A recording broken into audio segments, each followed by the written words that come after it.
vile ilipokuwa kule Yerusalemu, tulikuwa na vista 3 na watu wakawa wamekuja kwa wengi, na mahali pale tulikuwa na wagonjwa, tulikuwa na viwete, tulikuwa na watu ambao walikuwa hawasikii. Hapo ndipo ilitengenezwa maji ile ilikuwa imetengenezwa. Yule wa kwanza anapokuja, maji inapotimuliwa aingie ndani, ugonjwa alio naye wote umepona. Ndipo walipokuwa wa kwanza wakija wakaingia, na tuna mtu amekuwa mgonjwa pale miaka 38. Na Yesu alikuwa ametambua ya kwamba tuna mtu pale, na wao walikuwa wanakuja wakiwa na ugonjwa. Wanapoanguka katika ile birika inaitwa Bethesda ya matoa matano, alikuwa hata ugonjwa haina gani, yote unapoingia unapona. Lakini huyu ambaye alikuwa miaka 38 karibu kwa ile birika, alikuwa ameshindwa. Anaona tu watu wakipita, akiona maji inatimuliwa, watu wamepita, wametoka, wamepona. Ndipo Yesu alipomsongea akamuuliza, unataka nikufanyie nini? Yeye akamwambia kwamba mimi ninapotaka kuingia, mtu anatoka nyuma yangu, anakuja anaingia kwa hii birika, anapona, na mimi niko hapa. Ndipo Yesu akamwambia, hakujali ni siku gani. Yesu akamwambia, unataka nikufanyie nini? Akasema, akalalamika. Hakutaka kusema nataka unisaidie niingie kwa maji, bali alimwambia Yesu, mimi niko hapa, lakini watu wanakuja wanapita, mimi wanapona nikiona. Kwa nini Yesu? Na Yesu akamwambia, nakwambia unataka nini? Unataka nikufanyie nini? Ndipo Yesu akamwambia, simama, chukua godoro lako na uende. Na hao watu Mafarisayo wakubwa, wale watu maloya wa dini walikuwa pale. Kitu iliwasumbua si kwa huyu mtu kupona, hawana maana na huyu kupona, wana maana ya sheria walioweka, sheria yao ya Wayahudi. Mbona siku ya Sabato huyu anaweza kuponyesha mtu? Tuna watu hawajali binadamu. Hawa watu hawakujali 38 years na ni mtu kama wewe, na lakini wakati Mungu anamponya, wewe unaona Mungu amekosa, unasema kwa nini? Siku ya leo si siku ya leo yeye kuponya mtu kama huyu. Na hakujua ya kwamba Yesu ana mamlaka. Yesu ndio mwenye Sabato, Yesu ndio mwenye zile vista zote 3, hata zile zilikuwa za Pentekoste. Watu ambao walikuwa wanakuja, zote ziko chini ya Yesu Kristo, lakini kwa shauri hawajui, wanaona hiyo sheria Yesu amefunga. Bwana Yesu asifiwe. Bwana Yesu asifiwe. Lakini Yesu ni nani? Yesu alijua, alimwambia, chukua godoro lako na kitanda chako na uende. Na alipokuwa anaenda, alikutana na hao watu. Hao watu wakamuuliza, ni nani aliyekuponya? Walimwambia, simjui, ni mtu tu aliniambia, amuka na uchukue vitu yako na uende. Na huyo mtu akaona ako mzima. Baada kuzaliwa kwake 38, anaona mwili wake uko mzima. Akaambia, mimi nimejikuta nikiwa mzima. Bwana Yesu apewe sifa. Bwana Yesu apewe sifa. Na ndipo nakwambia unaweza kuwa hapa, watu wanapata baraka upati, lakini Yesu hafati sheria. Ilikuwa ni lazima huyu mtu, ile ilikuwa inawekwa, aende kwa maji inapotukuliwa. Yesu hakumpeleka kwa maji. Yesu ni mtu anakuja na miujiza tofauti. Kabla hajafika ile birika wengine waliponyea, Yesu alimponya mahali alipokuwa. Bwana Yesu apewe sifa. Bwana Yesu apewe sifa. Hata wewe pengine umesumbuka Nairobi hii inaweza kuwa siku yako kimkumbuka Bwana, na Yesu aweze kukuinua kutoka shida ambayo umekuwa ya miaka mingi. Hata siku ya leo wewe unaweza kuwa hujawahi kupata mtoto, na lakini unapomlilia Yesu Na Yesu anasema hana wakati wa kusema anapima, lakini wewe saa hii akiamua enda na upate mimba, utapata mimba. Bwana Yesu apewe sifa. Bwana Yesu apewe sifa. Kama huyu kiwete aliamua tu na akatembea, hata wewe dakika hii Yesu anaweza kukutendea yaliyo makuu. Wewe umesafisha visufuria kwa Wahindi, Yesu anaweza kukuondoa na kupandisha juu. Yesu anaweza kukuweka kwa viwango vingine. Unapomwamini, unapokuwa na upendo, unapoinua jina lake, Yesu hata kuacha kamwe. Huyu alikaa akawa amesema hakuna kitu kitatendeka.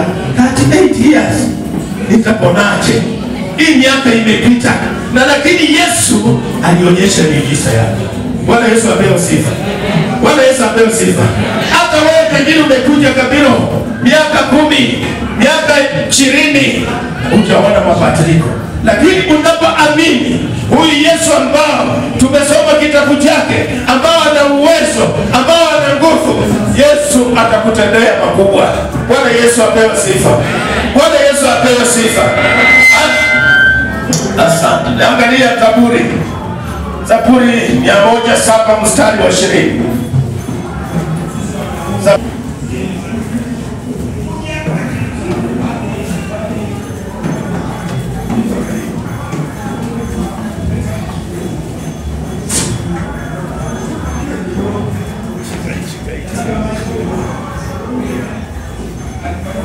Zaburi 107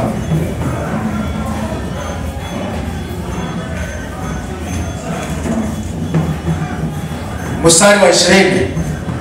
Biblia inasema hulituma neno lake, huwaponya, huwatoa katika maangamizo yao. Mungu ametuma neno lake. Nimelisoma. Mungu anasema huponya, huwatoa katika maangamizo yao. Tuna watu wako maangamizo hapa. Tuna watu wako na kesi ya mashamba mahali hapa. Tuna watu katika jamii yao haikaliki, na Yesu ametuma neno lake hapa hivi leo. Na Yesu anasema neno hilo huwatoa ndani ya shimo, ndani ya maangamizo yao. Mmewekewa maneno makubwa, mnakaa ndani ya maneno makubwa, na lakini mnapotazama kwa Yesu Kristo, Yesu atamng'oa, atamsimamisha. Mtumishi wa Yesu alikuwa na familia kama sisi tuko na familia kama Kakisu. Huyo mtumishi wa Yesu wakaona hastahili, wakamweka kwa shimo, wakasema tumeenda tuambie baba tumemuua. Lakini walipomweka katika ile shimo, Yesu alituma neno lake. Wenyewe walimtoa tena, wakamuuza kwa Misri. Kwa kule Misri alipata baraka akawa prime minister. Hata wewe kwenyu kwenyewe pengine umewekewa maneno, umefunikiwa mahali, na kwambia leo hii unapotubu, unapoinua jina la Yesu, Yesu anasema atakung'oa kwa ile shimo na utaonekana huko juu. Bwana Yesu apewe sifa. Bwana Yesu apewe sifa. Bwana Yesu ahenuliwe. Yesu anatenda. Ndipo huyu mtu alikuwa tena amewekwa, huyu kiwete katika kuaminika, amewekwa pale hajui chochote, lakini Yesu alituma mtu bila amenituma hivi ni kutangazia ufalme wa Bwana. Huyu mtu aliposikia aliweza kusimama na miguu yake ikawa straight, mikono yake ikawa straight, akabeba vitu yake akatembea. Bwana Yesu apewe sifa. Bwana Yesu apewe sifa. Hata wewe mahali umewekwa, tuna wengine mnatembea Nairobi hamupati kazi, tuna wengine mnatembea Nairobi hata upati kuoleka. Unapoongea na kijana anakuambia kesho utamuona siku, kwa maana umewekwa mahali. Bwana Yesu apewe sifa. Utamuona, utalia ukiwa kwa nyumba yako, haki alifanya hivi, chochote akanifanyia, hata hoteli akanipeleka, namba nikipika wrong number. Umewekwa mahali, lakini unaposikia neno la Yesu, unaposikia mahali neno hili, anasema atakutoa mahali ulipowekwa. Bwana Yesu apewe sifa. Bwana sifa. Bwana Yesu apewe sifa. Wengine imekuwa ni laana, wengine wamelaniwa. Hata ukiwa unapeana kazi ukimpeleka mwezi mmoja tu, ya pili hapana. Tajiri na yeye tamu imekataa. Na Yesu ametuma neno lake hapa, tumesomwa na umelisikia, na anasema neno lake linakuja na uponyaji na litakutoa mahali waliokuweka ili uonekane juu. Unapoenda kwa Yesu Kristo, unapotubu, wakati unaenda kuomba, Yesu atakuweka juu. Minyororo yote itarekea, wachawi wote watashindwa, kwa maana hili neno liko juu ya wachawi, hili neno liko juu ya kazi, hili neno linainua, hili neno liko juu ya magonjwa ambao umewekea na wana wa watu. Yote unapoinua jina la Yesu utapona, na Yesu atakuinua. Bwana Yesu apewe sifa. Bwana Yesu apewe sifa. Bwana Yesu ahenuliwe. Ndipo huyu mtu alipoendelea. Siku moja akaenda akakutana na Yesu hekaluni. Hapa Yesu akamuona hekaluni. Huyu mtu akafurahia. Yesu akamwambia, usirudie ile dhambi uliyotenda, na ukitenda itakupata mabaya zaidi. Huyu alitoka ndani akakimbia akaambia Mafarisayo, aliyoniponya ugonjwa wangu anaitwa ni Yesu Kristo. Na hao Mafarisayo wakasema, ni kwa nini? Huyu mwenye kuponya watu ni Mungu, huyu mtu anajifananisha na Mungu. Yesu akaanza kuwa ndani ya matatizo. Yesu akaanza kuhindwa. Yesu alihindwa kwa maneno alikuwa anafanya mazuri. Yesu alitaka kuuawa kwa mabaya, kwa mazuri aliyofanya. Hakuuawa kwa mabaya. Yesu alitenda mambo haki mbele ya watu. Yesu alinena haki mbele ya watu. Na lakini kuponya kwake na kusema ukweli, haki, huyo mtu alirudi kwa Mafarisayo akaambia, mnajua ni nini? Aliyonipona anaitwa Yesu Kristo. Ndipo yakasema, Yesu huyu lazima tumfanyie kamati. Yesu huyu lazima tumushike. Yesu huyu lazima tumsulubishe. Yesu huyu lazima tumpige mikuki. Yesu huyu anajifanyaje kuwa Mungu? Na Yesu hakujua Yesu alitoka juu mbinguni. Yesu alikuwa kuna vitu vyote vikiumbwa. Yesu alikuwa pamoja na Mungu. Na lakini alipoona tunatafika chini, akaona ni heri nikiwachanisha na Mungu juu, niende chini nipatanishe wale wako chini, wapata kuona ufalme wa mbinguni. Bwana Yesu apewe sifa. Bwana Yesu apewe sifa. Bwana Yesu ahenuliwe. Yesu alikuja kupatanisha.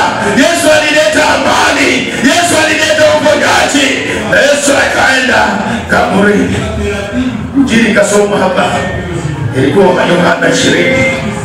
Akasema tulikuwa na wengine waliokuwa na Yesu, kwa maana Yesu aliambia wanafunzi wake, akamwambia, nitakuwa katika ulimwengu na nitapitia katika mateso, na siku ya tatu na nitasulubiwa, siku ya tatu nitatoka ndani ya kaburi.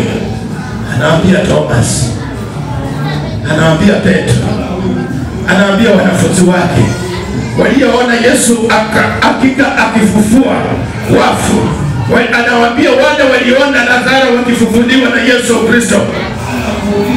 Yesu waliposikia Yesu amekufa akasema hiyo imeisha. Lakini Maria alipoenda akifuatabia akasema Yesu amefufuka. Thomas alikataa. Alisema mpaka amuone macho kwa macho. Petro ambaye alikuwa too close kwake alikimbia mpaka kaburini akahakikisha kweli hapa ndio walimlaza. Ndipo alisema Yesu amefufuka. Tuwe na imani Yesu anatenda. Tuwe na imani Yesu anaenda kubadili maisha yako. Tuwe na imani Yesu anakisababu wewe kuwa mahali hapa. Uwe na imani Yesu anahesabu kwa sababu sikia injili hii. Ujue Yesu atakuinua na Yesu atapendua maisha yako. Uachane na mambo ya ulimwengu. Uachane na mitindo ya nje. Tazama nani aliyokuita. Angalia unapoenda kanisa. Angalia pasta alikupata mahali hapa. Pasta alitembea na injili. Pasta hakuja na Jen. Pasta hakuja na Beatrice. Mungu amemuleta nimhubirie Beatrice mahali hapa. Mungu ameleta John nimhubirie mahali hapa. Na lakini pasta alikuja tuna kitu inaitwa injili. Tena anapoenda atakuwa amewacha injili. Akienda kuhubiri mahali nyingine, watu wakipona, watu